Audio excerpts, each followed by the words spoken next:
Hi, everybody. Just want to talk to you a bit about climate change. Reaper here. You hear about it all day, all night. Politicians are forever talking about it, forever flooding your airwaves with it. Trudeau, it's every second word he says. It's the basis for his carbon tax. It's the basis for everything. It's the basis for what he says in the word climate change. So anyway, I thought, geez, everybody's saying it. There's got to be some truth to it. Let's go and see, right? So anyway, I went out and started looking at videos, and it seems that some people say one thing and some people say another thing, and well, I just thought I'd grab this video here and let you guys be the judge for yourself. Please put your comments down in the box down there. I'd love to hear them. That'd be this is pretty funny. So anyway, without further ado. Thank you, Mr. Chairman. Panelists, let me just go right down the line real fast. What percent of our atmosphere is CO2? Take your best guess. You don't have to be accurate. All down the line. Repeat that question. What percent of our atmosphere is CO2, carbon dioxide? Wild guess, it's okay. I'll bite 5%. 5? I'll just follow you then. We'll go 7. That's my favorite number. I'll see their 5 and suggest that we know that transportation causes 49% of CO2, so that's why we're all working on energy transition. All right. So what number do you think it is? 5. 5? How about you? I didn't hear you, Mr. Dreyer. 7. Keep in mind, these people are there. This is the House Transportation Committee holding a hearing on Infrastructure Investment and Jobs Act. So these people are there asking for money. This whole panel is all climate experts, or supposedly climate experts. So it's just amazing to me that none of them know. Even the people in the background are sitting there, oh, no. It's just amazing, amazing.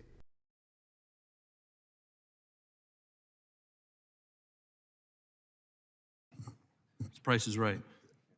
8. I'm going to Okay. get the high end. All right.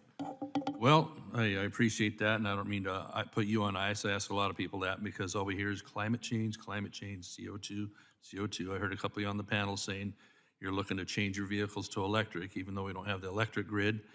And me as a farmer, I wouldn't be real happy about running out and replacing $300,000, $500,000, $1 million pieces of equipment because someone wants it to be electric. The answer is 0.04%. Not 1%, not a half of a percent. It's 0.04%, and it's gone up from 0.03 over the last couple decades. This is what we're being all contorted into doing, is this tiny change in CO2. If we get below 0.02, plant life starts dying off.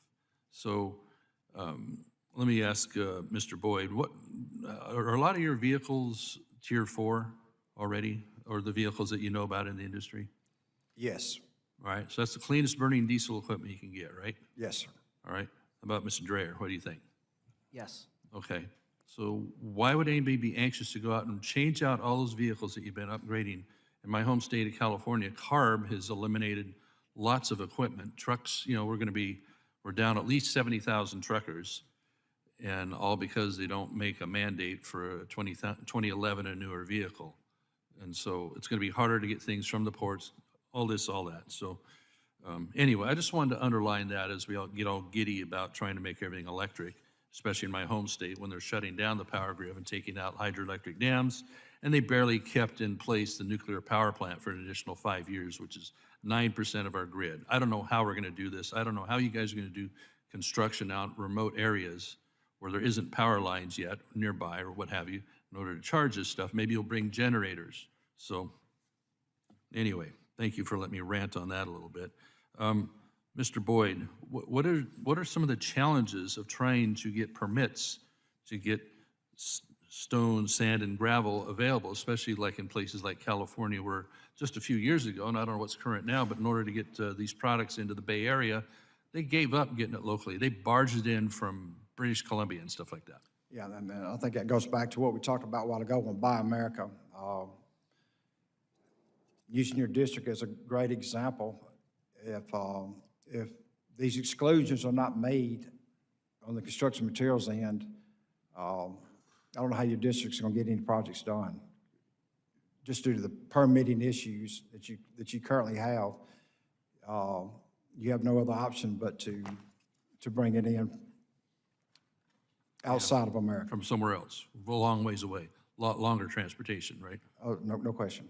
Yeah. Mr. Dreyer, when we're talking about the Infrastructure Act here, where there was attempts in this committee, attempts in Congress to make it not what it ended up being, at least on the highway section, but get rid of the ability to add highway capacity,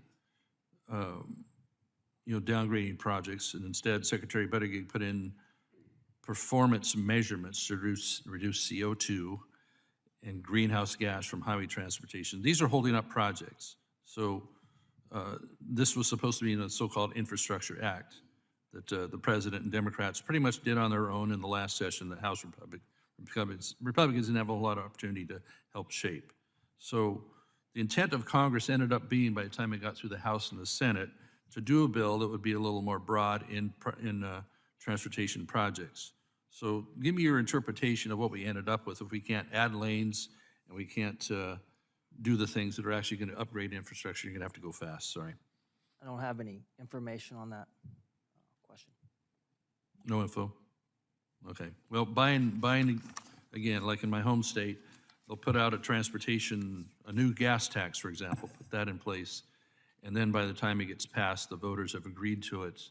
They pull the rug out from under them, ends up going for bike paths, buying land and things like that, and it can't go for lane capacity expansion for infrastructure.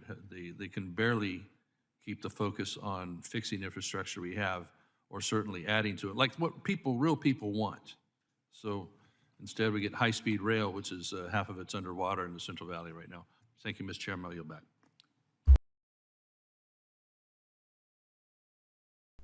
There you have it, folks. These people don't really seem to know, at least that panel anyway. So I didn't stop there. I went and got another one here, so you can be the judge. And without further ado, openness of government, etc. Let me ask you, what percentage of the atmosphere is CO2? What percentage of the atmosphere is CO2? I don't have that calculation for you, sir. Maybe you could tell us what your personal guess is on what percentage of the CO2. I don't make those guesses, sir. You're the head of the EPA and you don't know? You have all of these laws based on, you're going to get your staffer to tell you now. But you're the head of the EPA and you did not know what percentage, and now you are basing policies that impact dramatically on the American people, and you didn't even know what the content of CO2 in the atmosphere was, which is the justification for the very policies you're talking about? No, that Well, that thank isn't. you. If you're asking me how much CO2 is in the atmosphere, not a percentage, but how much, we have just reached levels of 400 parts per million. I think I was very clear what I was asking, and I was very clear you didn't know. Let me ask you if CO2, from what I have understand, is only one half of 1% of the atmosphere. And you believe that this minimal, tiny element, and by the way, only 10% of that, from what I understand, is actually man-made. And of course, whatever you're suggesting and is being suggested as the basis for creating these what we consider draconian controls is that 1/10 that is man-made of the 1/2 of 1/10 of 1/2 of 1%, that will have an impact on the weather to the point that it will actually impact people's health. The gentleman's time has expired. Thank you very much. Thank you, Mr. Rohrabacher. so there you have it, everybody. another climate person that's pushing climate change doesn't know. It was clearly put by Doug to fault. Pardon me if I'm mistaking his name wrong. But the over the last 30 years, it's been up 0.01% over the last 30 years. So to me, that doesn't seem like much of a jump. So it's sort of seeming to me like it's kind of a hoax, but I'll keep looking here. And when I find some more, I'll post them. So this is part one. I'll list this as part one, and stay tuned for part two. Thanks. Please give a like if you like the video. Anyway, it's just I find it. Yeah, I guess you got to keep your sense of humor about these things.